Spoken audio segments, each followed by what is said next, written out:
The Fleshmarket Vampire by M.T. O'Neill, independently published, 2022. The winding streets and alleys of modern-day Edinburgh hold a deadly secret. Disappearances are increasing at an alarming rate, and the authorities are helpless to stop them. Danny, a naive 19-year-old, is plunged headfirst into a frightening and deadly world of the supernatural when his older sister Aurelia is attacked and abducted in front of him. Injured and left with a permanent disability, Danny must hunt for her attacker if he is to discover Aurelia's fate. Mercy is a 600-year-old loner who is as jaded with the vampire community as she is with humans. However, when a reckless nest of vampires move to Edinburgh and start feeding from the poor and the homeless, Mercy becomes increasingly desperate to stop them. A coincidental meeting unites Danny and Mercy. She needs him to do what she cannot, kill the vampires. He needs her to help him overcome the seemingly overwhelming obstacles and become a feared vampire hunter. Together, they set off into the unknown with just one certainty.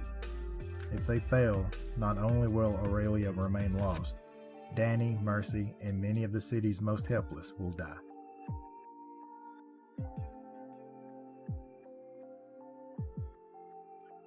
This is my first vampire read in years, with the exception of vampires showing up in Black Sugar City, but they weren't the main characters in that book.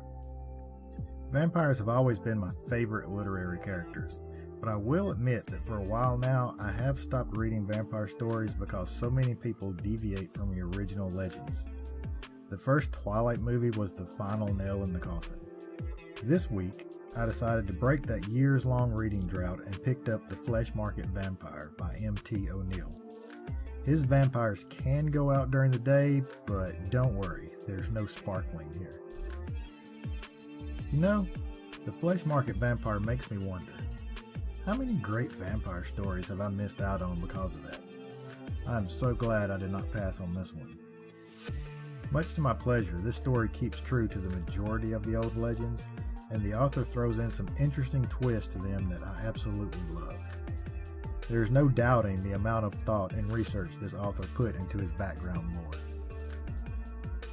Our story takes place in Edinburgh, Scotland. It starts off with a human brother-sister duo out for a night on the town.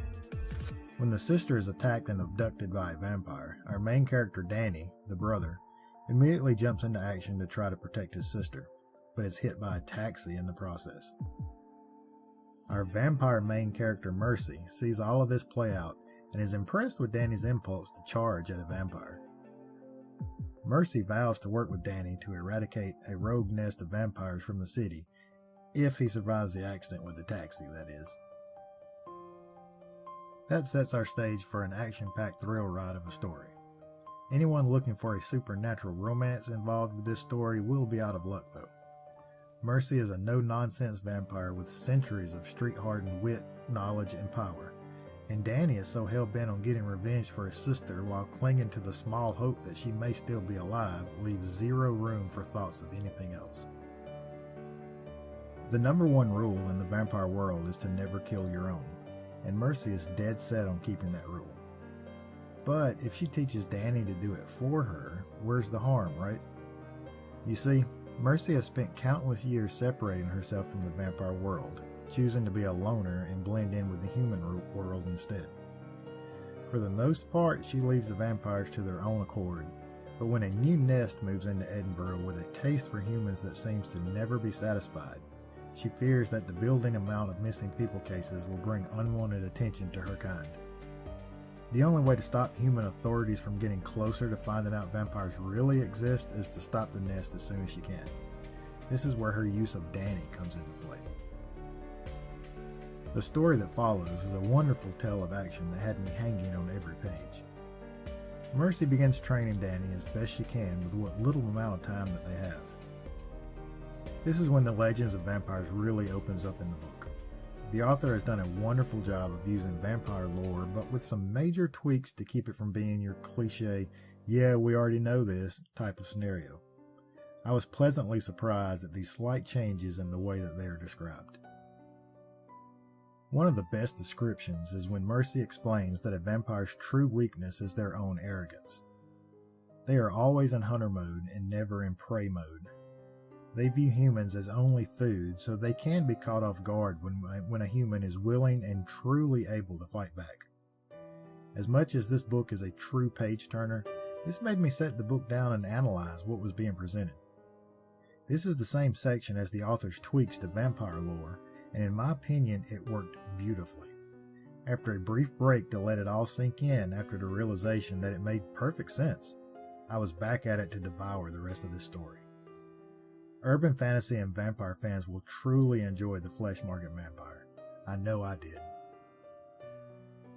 Let's look at Danny. He comes across as an antisocial, anxiety-riddled character. His really only connection to surviving in society is his sister Aurelia. The brother and sister combo are basically on their own, having lost their family at an early age.